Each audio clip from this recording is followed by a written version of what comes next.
विद्यार्थी मित्रांनो, या व्हिडिओमध्ये पाहूया आपण अभियोग्यता परीक्षा 2017 संपूर्ण पेपर स्पष्टीकरण भाग 2। यापूर्वी आपण भाग 1 अपलोड केलेला आहे, तो पण तुम्ही पाहून घेऊ शकतात।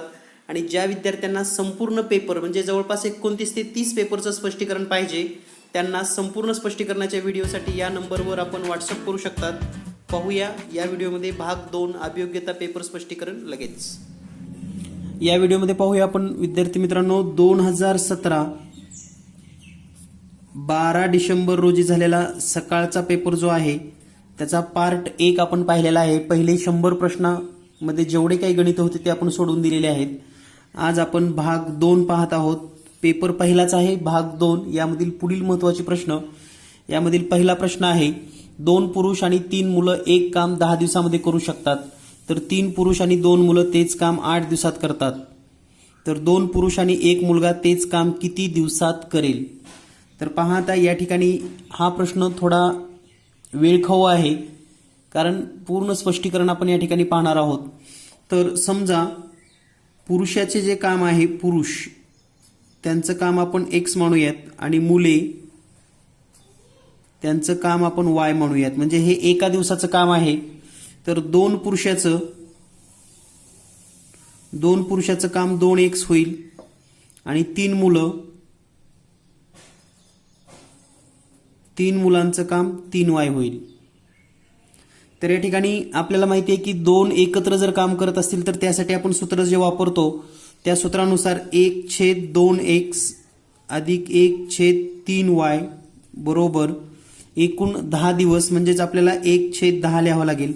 आता हे जर समीकरण सोडवलं आपण तर हे 3x इथे येईल, 2x इथे तिरकस गुणाकारामध्ये, म्हणजे 3y अधिक 2x छेदामध्ये या दोन्हीचा गुणाकार म्हणजे 6xy बरोबर 1/10।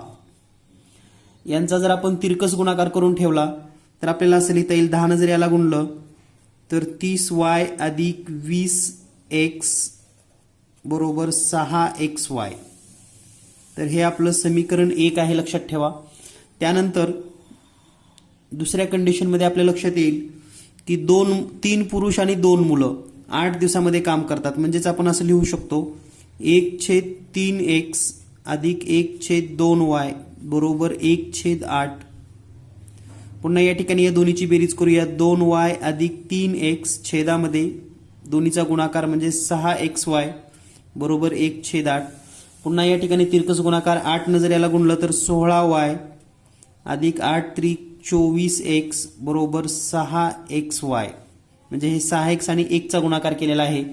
हे समीकरण नंबर 2। आता समीकरण 1 आणि 2 मध्ये जर तुम्ही निरीक्षण केला तर 6x बरोबर आहे, म्हणजे 6x बरोबर ही दिलेला आहे आणि या ठिकाणी 6x बरोबर 30y अधिक 20x आहे।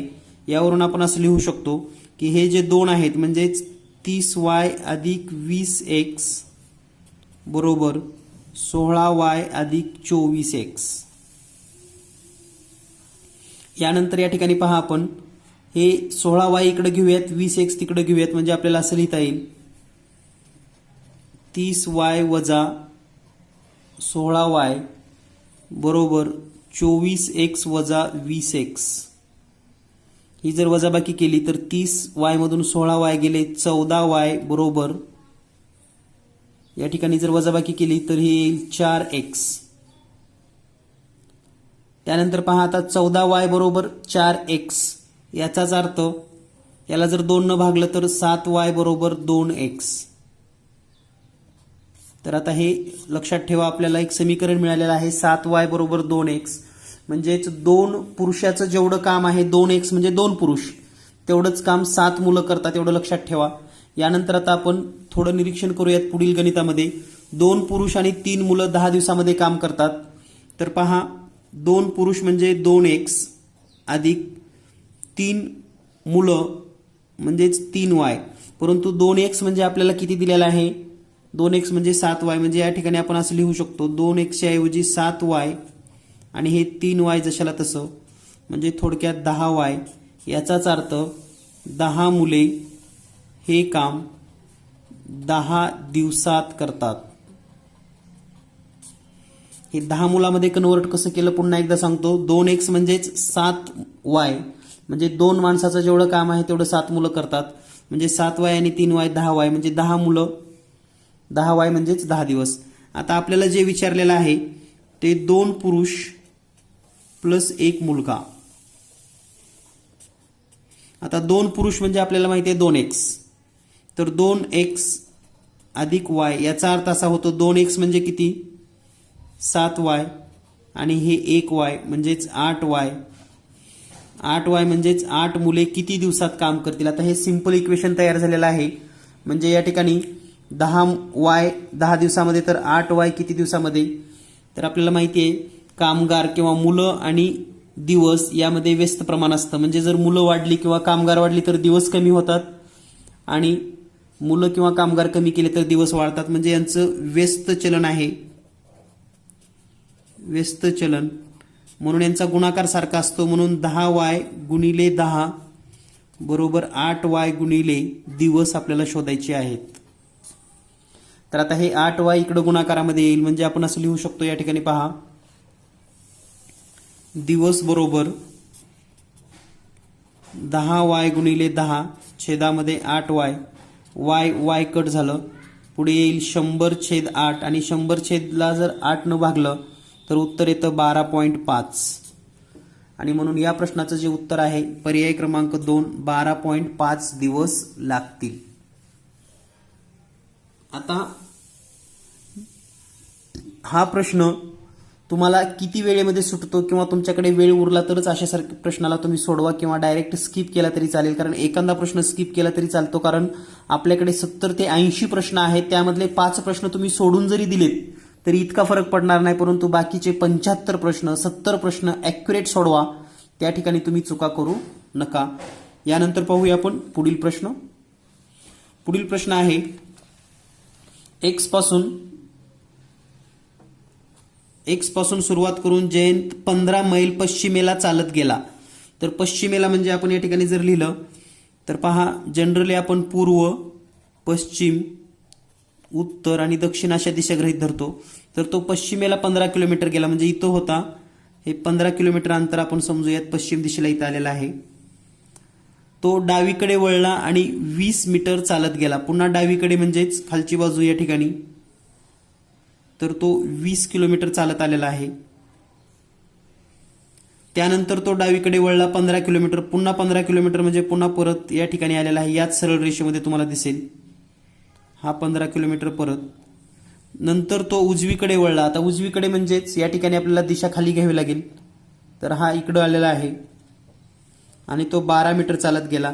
तर तो आता एक्स बिंदूपासून, हा एक्स बिंदू होता सुरुवातीचा, तर एक्स बिंदूपासून किती लांब असेल. तर पहा, हे अंतर आहे जेवढं हे 20 आहे तेवढंच हे 20 किलोमीटर मीटर, हे सर्व अंतर मीटर आहेत लक्षात घ्या. आणि हे 12 मीटर. तर एक्स पासून हा सरळ 20 आणि 12 म्हणजेच 32 मीटर अंतरावर असेल. म्हणजेच पर्याय क्रमांक 1. यानंतर पुढील प्रश्न आहे एका कुटुंबातील 5 सदस्यांची वजने अनुक्रमे 15 किलो, 5 किलो, 9 किलो, 56 किलो आणि 60 किलो आहेत. तर या कुटुंबाचे सरासरी वजन काढा.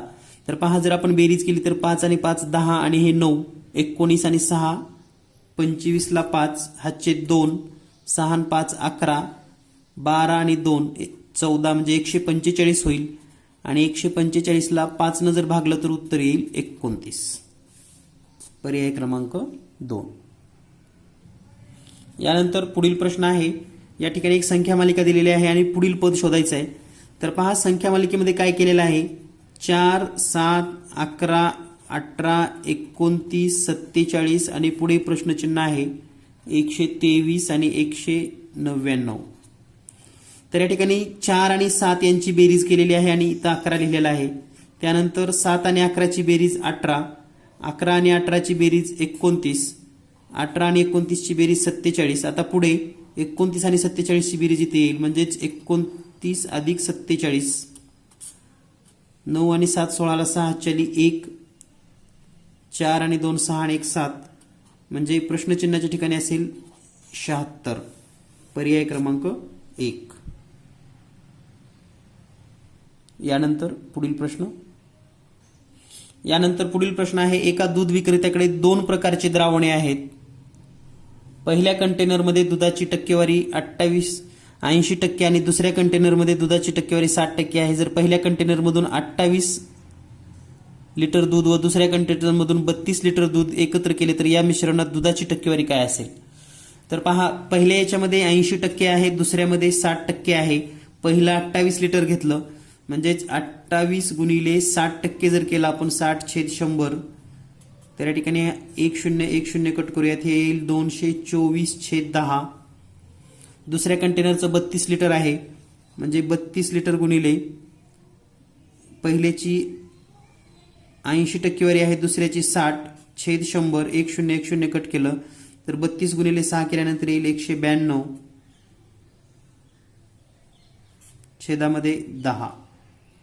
म्हणजे टोटल जे आपण जर बेरीज केली या ठिकाणी टोटल, तर 224/10 अधिक 192/10 म्हणजे या ठिकाणी ही टोटल येते 416/10. म्हणजेच या ठिकाणी आपण असं लिहू शकतो 41.6 लिटर. आता हे 41.6 लिटर याचा अर्थ काय? तर एकूण दूध किती आहे? 28 आणि 32 60 लिटर.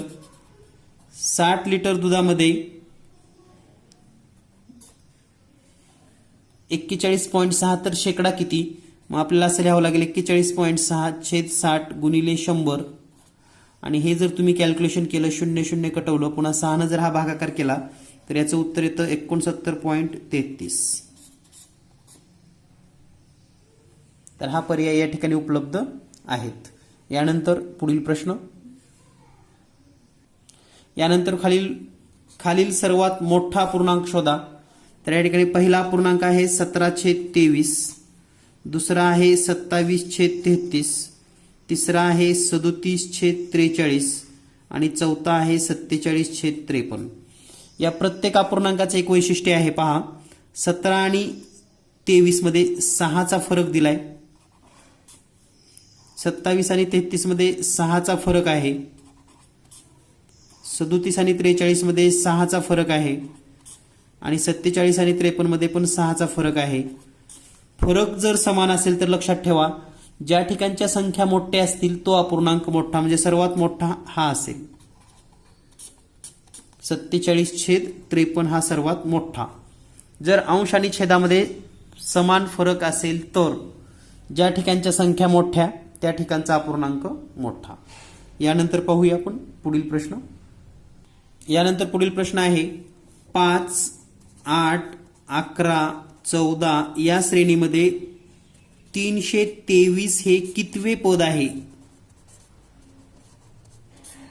तर यासाठी तुम्हाला अंकगणित श्रेणीचं सूत्र माहिती असणं गरजेचं आहे आणि ते सूत्र आहे, या ठिकाणी सुरुवातीला आपण ए ची किंमत लिहूया. ए म्हणजे पहिलं पद 5, डी म्हणजे या प्रत्येकातील फरक, 5 आणि 3 8, 8 आणि 3 11, 11 आणि 3 14 म्हणजे फरक आहे 3.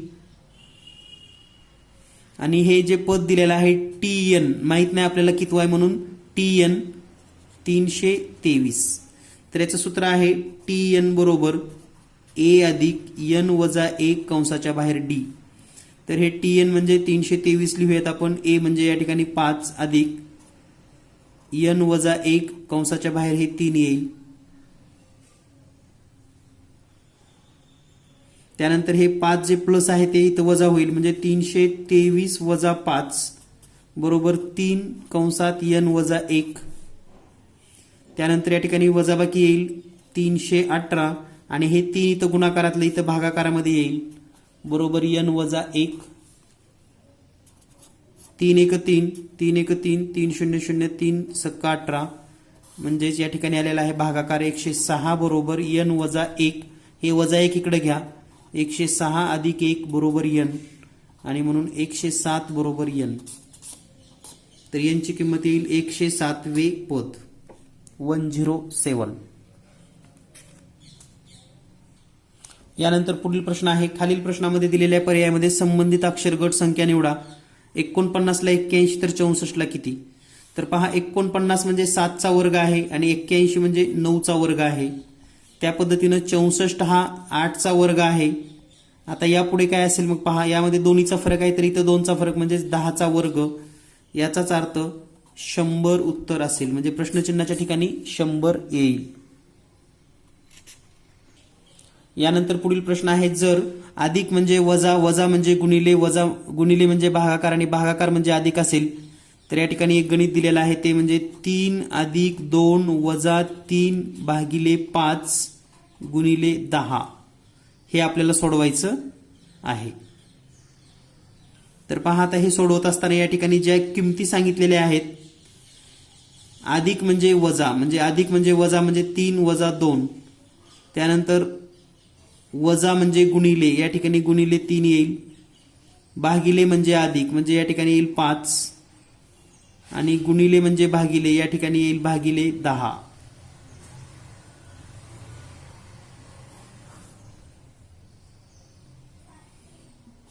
तर हे सोडवून घेऊयात आपण.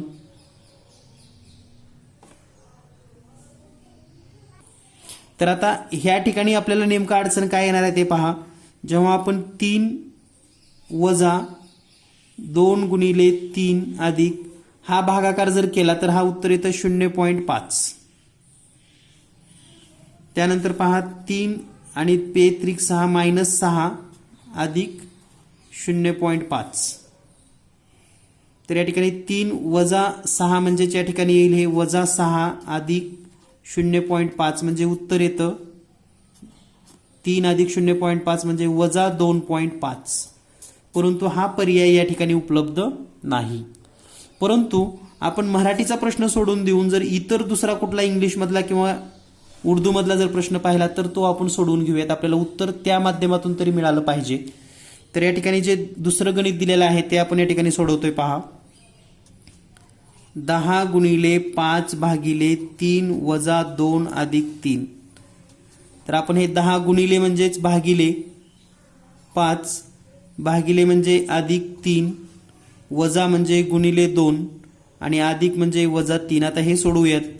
10 भागिले 5 म्हणजेच 2 अधिक 3 दोन्ही 6 वजा 3 2 आणि 6 8 वजा 3 बरोबर 5. तर या पद्धतीने हे 5 उत्तर येतं, म्हणजे पर्याय 1 बरोबर आहे. परंतु तुम्हाला जर उत्तर येत नसेल तर असं चेंज करून पाहावं लागेल. शक्यतो इंग्लिशमधून असलेला प्रश्न पाहत चला, म्हणजे त्या ठिकाणी कारण इंग्लिशवर त्यांनी मेन प्रॉपर लिहिलेला आहे आणि त्याच्यात पुन्हा मराठीने उर्दू ट्रान्सलेट केलेला आहे, त्यामुळे ट्रान्सलेट योग्य झालेली नाहीत. यानंतर पुढील प्रश्न आहे ABCDEFGH हे 8 जण बसलेले. तर आपण कालच आकृती काढलेली आहे आणि आपल्याकडे ही मूळ आकृती पण आहे. तर ही मूळ आकृती आहे, यानुसार कोणता योग्य आहे पहा. डी हा ई च्या डावीकडे तिसरा आहे. डी हा ई च्या डावीकडे तिसरा 1 2 3 म्हणजे हे पहिलं विधान बरोबर आहे. त्यानंतर डी हा ई च्या उजवीकडे 5वा आहे. डी हा ई च्या उजवीकडे 5वा म्हणजे 1 2 3 4 5 हे पण बरोबर आहे. ए आणि एफ एकमेकाच्या बाजूला आहेत. ए आणि एफ एकमेकांच्या बाजूला म्हणजे डी च्या एकमेकाच्या बाजूला आहेत. तर याचं पर्याय क्रमांक 1 2 3ही विधान बरोबर आहेत, हे लक्षात ठेवा. तर ह्या आकृतीवर आपल्याला आतापर्यंत 4 प्रश्न सोडवलेले आहेत, लक्षात घ्या. त्यामुळं जेव्हा असा प्रश्न परीक्षेत असेल तेव्हा त्याला व्यवस्थित स्पष्टीकरण ठेवून कायमस्वरूपी सोबत ठेवा, कारण पुढचे प्रश्न तुम्हाला सोडवता येतात. या ठिकाणी जे तिसरं विधान आहे ना ते चूक आहे, कारण ए आणि एफ एकमेकाच्या बाजूला नाहीत, कारण ए आणि एफच्या मध्ये डी आहे. त्यामुळे फक्त 1 आणि 2 एवढंच विधान बरोबर आहेत. सॉरी, मी या ठिकाणी 3 बरोबर म्हटलं होतो, परंतु फक्त 2च विधाने बरोबर आहेत. यानंतर पुढील प्रश्न पहा. दिलेल्या आकृतीमध्ये चौकोन किती आहेत. तर पहा, चौकोन मोजत असताना हा छोटा 1 2 मोजून पाहूया आपण 3 4 आणि हा एक मोठा 5 म्हणजे हे 5 झाले मधले. त्यानंतर पहा, हा 1 2 3 4 आणि हा एक मोठा 5 प्लस 5 बरोबर 10 चौकोन आहेत. पुन्हा आकृती तुम्ही काढून हे पाहू शकतात. आकृती सुद्धा कशी आहे पुन्हा मी तुम्हाला दाखवतो, तुम्ही सुद्धा हे काउंट करून पहा.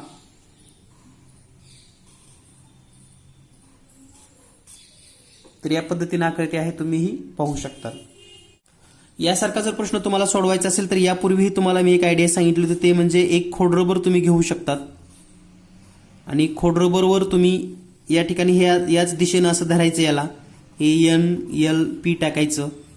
या पद्धतीनं करून पहा. खोडरबर समोर ठेवा, हे 3 अंक टाका, त्यानंतर MO टाका, MLO टाका. हे सगळे अंक टाकल्यानंतर तुम्हाला एक लक्षात येईल की प्रश्नचिन्हाच्या ठिकाणी Q हा अंक तुम्हाला दिसेल किंवा अक्षर दिसेल, म्हणून या प्रश्नाचं उत्तर आहे C. तर खोडरबरचा वापर करून हा नक्की प्रश्न सोडवा. यानंतर पुढील प्रश्न आहे, B हा D चा भाऊ आहे, म्हणजे B हा D चा भाऊ, म्हणजे B हा भाऊ आहे याचा अर्थ हा प्लस म्हणजे पुरुष आहे हे लक्षात ठेवा, आणि हे B चा भाऊ आहे. त्यानंतर D ही E ची बहीण आहे. B हा D चा भाऊ, या ठिकाणी D ही E ची बहीण आहे, म्हणजे ही बहीण आहे म्हणजे ही मुलगी आहे, आणि ही बहीण कोणाची आहे? E ची.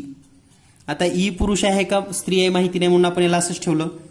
त्यानंतर E हा F चा भाऊ आहे, म्हणजे E हा भाऊ आहे म्हणजे हा प्लस झाला, आणि तो कोणाचा भाऊ आहे? तर तो F चा भाऊ आहे. म्हणजे थोडक्यात हे तिघही बहीण भाऊ, चौघही बहीण भाऊ झालेले आहेत. मग F चे B सोबत नाते काय? F चे B सोबत नाते काय? आता या ठिकाणी पहा, F चे B सोबत नाते पाहत असताना B हा तर भाऊ आहे, परंतु F जो आहे तो प्लस आहे का मायनस, म्हणजे भाऊ आहे म्हणजे मुलगा आहे किंवा मुलगी आहे माहिती नाही, त्यामुळे निश्चित सांगता येणार नाही. पण बहीण तर असेल किंवा भाऊ तर असेल, दोन्हीपैकी एक निश्चित असेल, म्हणून आपल्याला या ठिकाणी बहीण किंवा भाऊ हा पर्याय निवडावा लागेल. पर्याय क्रमांक C आपणास दिलेला आहे, बहीण किंवा भाऊ. यानंतर पुढचा अतिशय सोपा प्रश्न आहे. सर्व स्वर दिलेले आहेत आणि एक स्वर नाही, ते म्हणजेच E, म्हणून या प्रश्नाचं उत्तर आहे E. यानंतर पुढील प्रश्न आहे, खालील दिलेल्या पर्यायातून गहाळ अंक शोधा. तर या ठिकाणी एक आकृती दिलेली आहे, आकृतीच्या भोवती 3 अंक दिलेले आहेत. तर आकृती आपण थोडी मोठी काढूया. या ठिकाणी पहा 3, 8, 4 आणि मध्ये आहे 48. तर या ठिकाणी पहा 3, 8 म्हणजे या बाहेरच्या 3 अंकाचा जर गुणाकार केला तर 3 गुणिले 8 गुणिले 4 बरोबर 96 येतो, आणि याची निम्मी म्हणजेच 48 हे आपल्याला या वर्तुळाच्या मध्ये दिसेल, म्हणजे त्रिकोणाच्या मध्ये. त्याच पद्धतीने दुसऱ्या आकृतीमध्ये जर पाहिलं तर 5, 7, 2 या सर्वांचा गुणाकार 5 गुणिले 7 गुणिले 2 बरोबर 70, आणि याचा अर्ध केलं तर 35 येईल, म्हणजेच त्रिकोणामध्ये 35 हा अंक असेल. यानंतर पुढील प्रश्न आहे, पुन्हा ABCDEFGH 8 जण बसलेले आहेत. तर या ठिकाणी असं विचारलंय की कोणत्या जोड्या संलग्न सदस्याच्या आहेत, म्हणजे एकमेकाला शेजारी असलेल्या सदस्यांच्या जोड्या आपल्याला शोधायच्या आहेत. तर या ठिकाणी आपल्यासमोर पर्याय दिलेले आहेत, हे पर्याय आपण पाहूयात. पर्यायावरून आपल्याला उत्तर शोधता येईल. तर या ठिकाणी जर पर्यायाचा विचार केला तर 4 पर्याय आपल्यासमोर आहेत. पहिल्यामध्ये आहे AFBC. पहा A आणि F, B आणि C एकमेकाच्या शेजारी नाहीत.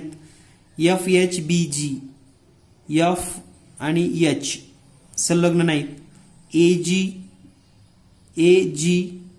आणि CE. तर पहा हे AG आणि CE एकमेकाच्या संलग्न आहेत, म्हणजे पर्याय क्रमांक C उत्तर बरोबर आहे. तर एकच आकृती किती प्रश्न सुटले पहा, तुमच्या लक्षात आला असेल. त्यामुळे यासारख्या आकृत्या व्यवस्थितच काढा, वेळ द्या, एकदाच वेळ द्यायचा आहे, आणि सर्व प्रश्नांचे मार्क तुम्हाला पैकीच्या पैकी मिळणार आहेत. यानंतर पुढील प्रश्न आहे, 29 सेकंदामध्ये मिनिट काट्याद्वारे कोणता कोन बनेल. तर पहा, जर तुम्ही घड्याळाचा विचार केलात तर जेव्हा सेकंद काटा पूर्ण एक फेरी मारेल तेव्हा मिनिट काटा हा 1 मिनिटाने पुढे सरकेल, म्हणजे हा 1 मिनिटामध्ये फरक पुढे येईल. तर 30 सेकंद असल्यास म्हणजे 60 सेकंद असल्यास किती? 1 मिनिट, आणि 1 मिनिट म्हणजे 6 अंशाचा कोन होतो, लक्षात ठेवा. 60 म्हणजे 6 अंश, 60 म्हणजे 6 अंश. तर 30 सेकंद म्हणजे किती होईल मग? 3 अंश. आणि 29 सेकंदचा विचार केला तर मग हे 2.9 अंश म्हणजे 2.9 अंशाचा कोन होईल. पर्याय क्रमांक बी. यानंतर पुढील प्रश्न आहे, लागोपाठ येणाऱ्या 3 नैसर्गिक संख्येच्या वर्गाची बेरीज 434 आहे, तर 3 संख्येपैकी सर्वात लहान संख्या कोणती? आता बेरीज 434 आहे, पर्यायाचा जर विचार केला तर पहिली संख्या जर 21 घेतली तर याचाच वर्ग 441 व्हायला लागलाय, म्हणजे हे तर चूक आहे. दुसरी संख्या जर समजा 25 घेतली, समजा 15 घेतली तर 15चा वर्ग 225 आणि याच्या पुढची 216चा वर्ग 256 होईल. ही पण बेरीज खूप पुढे जात आहे, म्हणजे हा पण पर्याय चूक आहे. 12चा जर वर्ग केला तर 12चा वर्ग अधिक 13चा वर्ग अधिक 14चा वर्ग या बेरजा जर केल्या तर 144 अधिक 169 अधिक 196 हे पण खूप पुढे जात आहे. त्यामुळं पहिला पर्याय बरोबर असेल. 11चा वर्ग अधिक 12चा वर्ग अधिक 13चा वर्ग म्हणजेच 121 अधिक 144 अधिक 169 आणि ही बेरीज येईल मग 434. त्यामुळे सर्वात लहान संख्या असेल 11. तर काही गणित हे पर्यायावरून सुद्धा सेकंदामध्ये तुम्ही सोडवू शकतात. यानंतर पुढील प्रश्न पाहूया. राम श्यामला म्हणाला, म्हणजे हा राम आहे आणि राम कोणाला म्हणतोय? श्यामला म्हणतोय, तू माझ्या वडिलाच्या, म्हणजे रामचे वडील, वडिलाच्या पत्नीच्या म्हणजे याची बायको, हिच्या मुलीचा मुलगा आहेस. तर श्यामचे, म्हणजे हा आहे श्याम, तर श्यामचे राम सोबत नाते काय? म्हणजे श्यामचं राम सोबत नातं काय? तर पहा, या ठिकाणी सरळ जर विचार केला तर रामच्या वडिलाची मुलगी, म्हणजे हे दोघ जण बहीण भाऊ आहेत, लक्षात घ्या. हा भाऊ आणि ही बहीण, म्हणजे राम हा श्यामचा मामा आहे. राम हा श्यामचा मामा, म्हणजे श्यामचे राम सोबत जर नाते म्हणलं तर या ठिकाणी भाचा येतो. श्यामचे राम सोबत नाते भाचा, आणि या ठिकाणी भाचा हा शब्द नसल्यामुळे या ठिकाणी मॅटर्नल अंकल, नेफ्यून हा शब्द येऊ शकतो, चुलत्या सारखा, किंवा म्हणजे खरं तर या ठिकाणी मामा म्हणजे भाच्याच म्हटला जातो. भाच्याला या ठिकाणी भाचा जसा आहे तसाच पुतण्या म्हणजे भावाचा जर मुलगा असता तर आपण या ठिकाणी पुतण्या म्हणला असता. रामचा जर भाऊ असता आणि त्याचा मुलगा असता तर हा पुतण्या झाला असता. पण बहिणीचा मुलगा असल्यामुळे भाचा हा शब्द येतो, परंतु भाचा हा शब्द इथे तर नाही. त्यामुळे मग नेफ्यून म्हणजेच पुतण्या हा शब्द या ठिकाणी आपल्याला घ्यावा लागेल. यानंतर पुढील प्रश्न आहे, दिलेली अदलाबदल चिन्हे वजा आणि अधिक तसेच आकडे 2 आणि 4, तर याचे मूल्य किती होईल? तर पहा, 4 अधिक 2 वजा 8 यामध्ये आपल्याला 2 आणि 4 ची अदलाबदल करायची आणि प्लस आणि मायनसची अदलाबदल करायची. म्हणजे या ठिकाणी बदल काय होईल? 4च्या ठिकाणी 2, अधिकच्या ठिकाणी वजा, 2च्या ठिकाणी 4 आणि वजाच्या ठिकाणी अधिक 8. तर या ठिकाणी 2 वजा 4 म्हणजे वजा 2 अधिक 8 आणि वजा 2 अधिक 8 म्हणजेच अधिक 6. तर प्लस 6 हे या प्रश्नाचं उत्तर असेल. यानंतर पुढील प्रश्न आहे वेन आकृत्यावरचे काही प्रश्नामध्ये पहा, या ठिकाणी दिलेला आहे नद्या, कालवे आणि बारमाही पाण्याचे स्रोत. तर या ठिकाणी पहा, नद्या आणि कालवे हे बारमाही पाण्याच्या स्रोताचे 2 घटक आहेत, परंतु नदी म्हणजे कालवा नाही, कालवा म्हणजे नदी नाही. म्हणजे हे मोठं येणार आहे बारमाही पाण्याच्या स्रोतसाठी. त्यानंतर हे असेल नद्या आणि हे असेल कालवे, म्हणजे ही आकृती असेल पर्याय क्रमांक ई नंबरची आकृती असणार आहे. तर या ठिकाणी सोपा असा हा प्रश्न आहे. वेन आकृत्यावरचा एक प्रश्न तरी परीक्षेमध्ये असतोच. यानंतर पुढील आकृत्यांचं निरीक्षण करा. पहा, या ठिकाणी 1 2 3 4 आकृत्या आहेत, पुन्हा 3 आकृत्या झाल्या, पुन्हा 2 आकृत्या, 3 होत्या, 2 होत्या, 1 झाली. यानंतर पहा, या ठिकाणी गोल गोल छोटे छोटे 3 दिसतात, 2 दिसतात, 1 म्हणजे या ठिकाणी 1 असेल. आणि झाड 3 2 या ठिकाणी 1 झाड असेल, म्हणजे या पद्धतीने आकृती असेल. म्हणजे पर्याय क्रमांक बी उत्तर बरोबर आहे. यानंतर पुढील आकृती आपल्याला ही पूर्ण करायची आहे आणि ही जर आकृती पूर्ण करायची असेल तर पहा या ठिकाणी ही अशी रेषा असेल आणि या ठिकाणी हा पूर्ण गडद भाग असेल. म्हणजे जर आपण हा भाग इथं काढला तर असा येईल.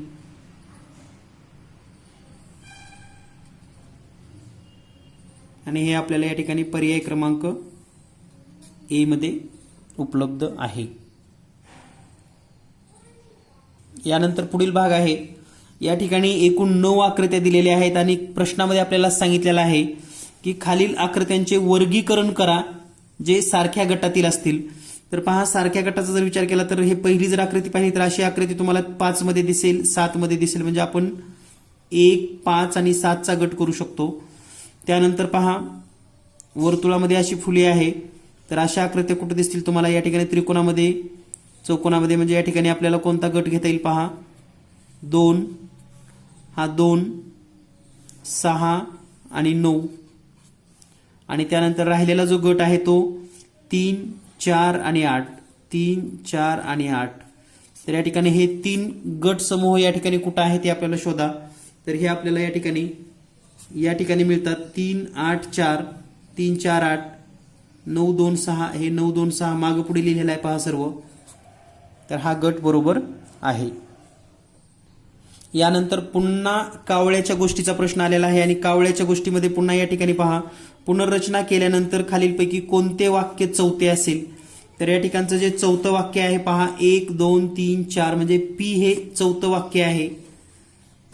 तर या ठिकाणी चौथं वाक्य असेल पी. तर गोष्टीचे सुद्धा कमीत कमी 4 ते 5 प्रश्न रिपीट झालेली आहेत. यानंतर पुढील प्रश्न आहे. या ठिकाणी जे गणित दिलेलं आहे 1001 चा घातांक 2008 अधिक 1002 यांचा अंतिम अंक कोणता असेल. म्हणजे एकक स्थानचा अंक शोधायचा आहे आपल्याला, एकक अंक. तर पहा एकक स्थानी जर 1 असेल तर त्याचा कोणताही घातांक केला तर इथं 1च येणार आहे. आणि इथला एकक जर पाहिला तर तो 2 आहे आणि या दोन्हीची बेरीज केली तर 3 येते. म्हणून एकक असेल 3. पर्याय क्रमांक सी. त्यानंतर पुन्हा गोष्टीचा प्रश्न आलेला आहे. या ठिकाणी पुनर्रचना केल्यानंतर खालीलपैकी तिसरं वाक्य कोणतं आहे. तर या ठिकाणी आपण जर पाहिलं आता पहिलं, दुसरं आणि तिसरं आहे टी नंबरचं वाक्य म्हणजे टी. तर ही गोष्ट तुम्हाला कालच सुरुवातीला पहिल्या भागामध्ये आपण हे पाहिलेलं आहे पार्ट 1. तुम्ही जर पार्ट 1 पाहिला नसेल तर तो भाग 1 पण पाहून घ्या. कारण पहिल्या भागामध्ये आपण गोष्टीची रचना आणि त्यांचे क्रम लिहून घेतले होते. यानंतर पुढील प्रश्न आहे आपल्याला हे समीकरण सोडवायचं आहे. तर या ठिकाणी पहा लिहून घेऊया. सुरुवातीला 2 कंसामध्ये 6 वजा महिरपी कंसामध्ये 3 अधिक पुन्हा कंसामध्ये -4 + 5 + 1 कंस बंद गुणिले 8 महिरपी कंस बंद +12 चौकटी कंस बंद.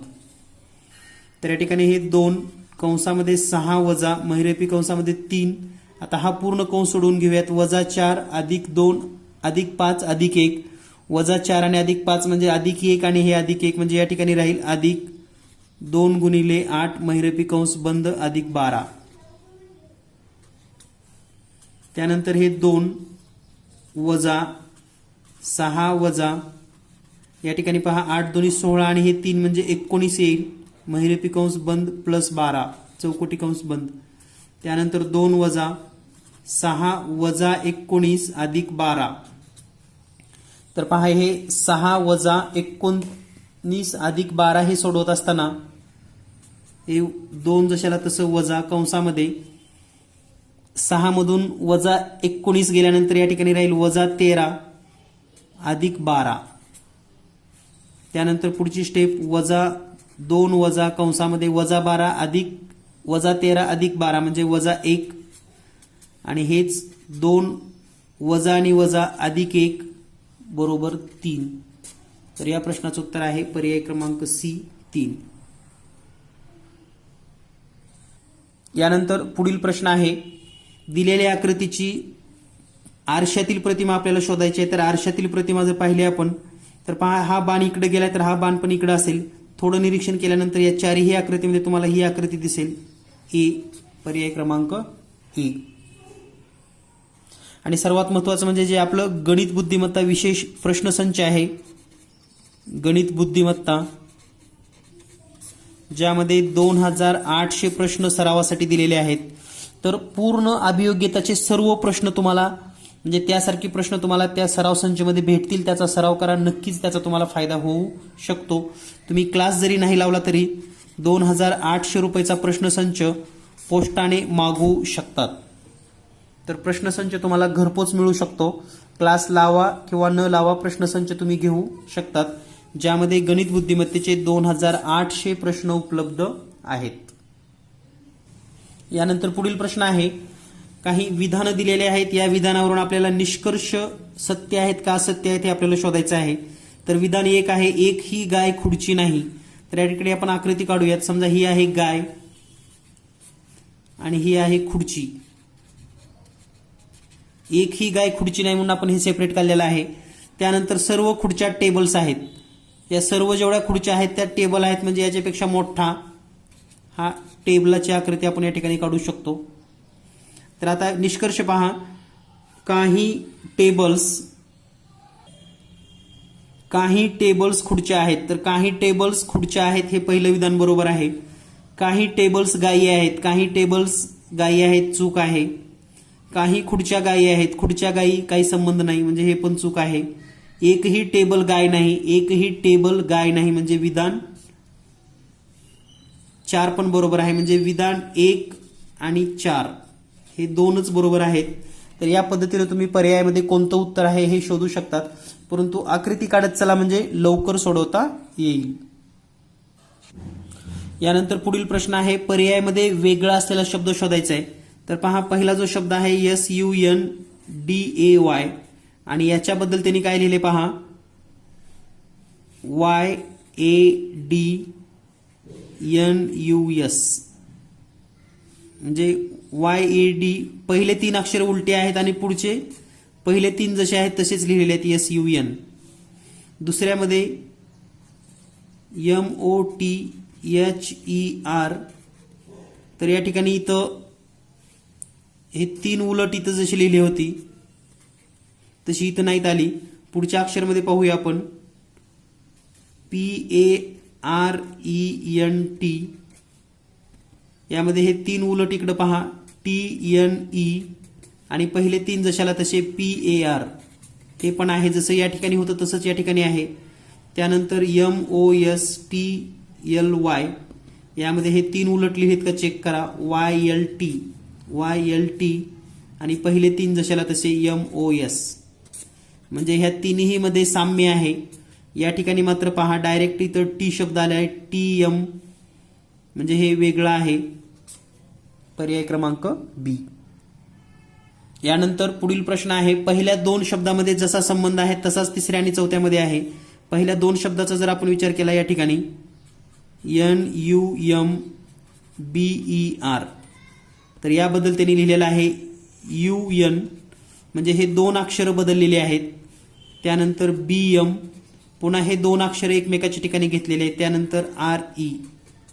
त्याच पद्धतीने दुसरा शब्द पाहिला आपण तर SECOND, यामध्ये या दोन्हीच्या आदला बदल करा, म्हणजे ES, या दोन्हीच्या आदला बदल OC, या दोन्हीच्या आदला बदल DN, तर ESOCDN, पर्याय क्रमांक सी मध्ये तुम्हाला मिळेल ESOCDN. यानंतर पुढील प्रश्न आहे, ए आणि बी बहिणी आहेत, म्हणजे A वजा B वजा, वजा कशासाठी तर हे स्त्री आहेत म्हणून, या दोघी बहिणी.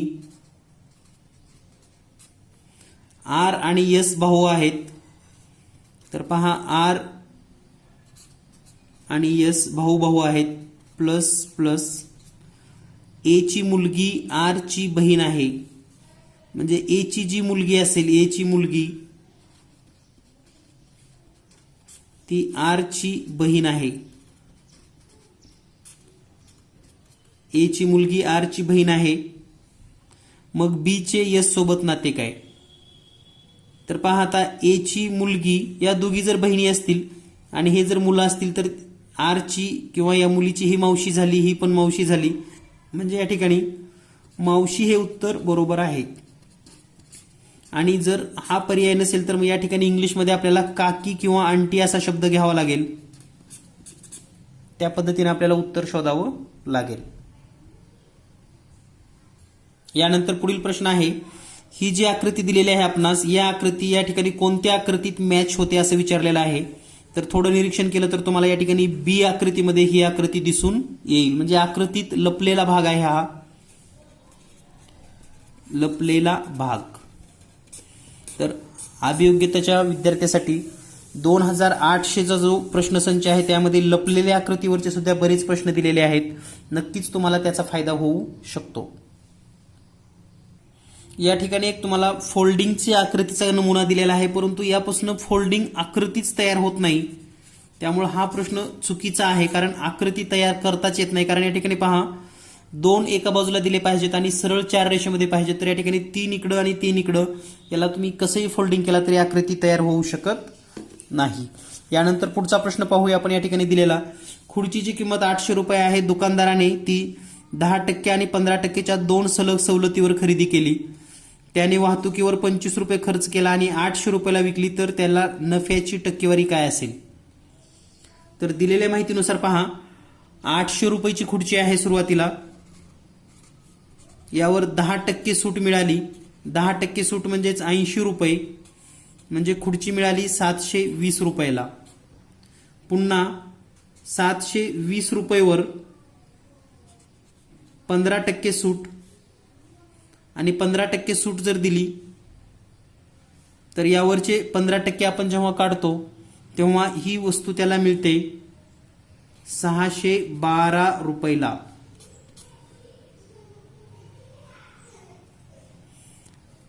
₹612 वस्तूवर पुन्हा 25 रुपये खर्च आला, म्हणजे 637 रुपये एकूण खर्च झाला आणि त्यांनी विकली 800 रुपयाला. आता जर आपला शेकडा काढायचा असेल तर पहा, 637 ची वस्तू 800 रुपयाला विकली. शेकडा काढायचा असेल तर मग 637 छेदामध्ये 800 गुणिले 100. तर यामध्ये आपण डायरेक्ट असं करूयात, फायदा किती झाला हे पाहूयात. 637 800 रुपयाला विकल्यामुळं फायदा होतो किती? 163 रुपये. 163 रुपये हा 637 वरील फायदा आहे. म्हणजे आपल्याला असं लिहिता येईल, शेकडा नफा काढण्यासाठी 163 भागिले 637 गुणिले 100. आणि जेव्हा तुम्ही हे कॅल्क्युलेशन कराल तेव्हा तुमचं उत्तर येईल 25.58. तर आता हे कॅल्क्युलेशन वगैरे जास्त वेळ लागतो म्हणून मी डायरेक्ट तुम्हाला सांगितलेलं आहे.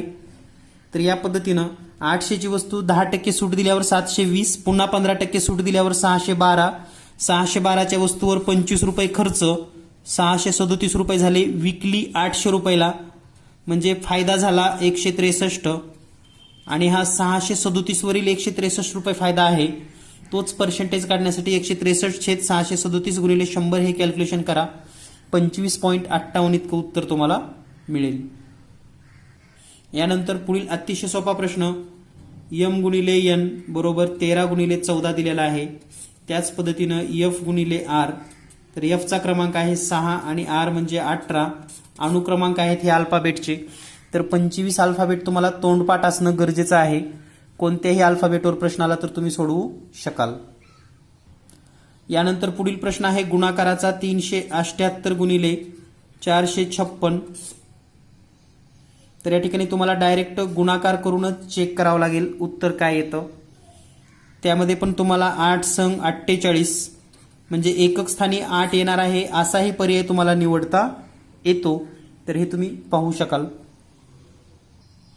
या ठिकाणी एक प्रश्न दिलेला आहे, दिलेल्या अंकमालिकेमध्ये चुकीची संज्ञा शोधायची आहे. आणि या ठिकाणी जी अंकमालिका दिलेली आहे 8, 5, 6.5, 11, 26, 68 आणि 207.5. तर हा प्रश्न एक वेळेस नक्की ट्राय करा आणि या प्रश्नाचं उत्तर तुम्ही कमेंट्समध्ये पाठवा की चुकीचं पद कोणतं आहे. भेटूया लवकरच पुढील व्हिडिओमध्ये. धन्यवाद. Thank you very much.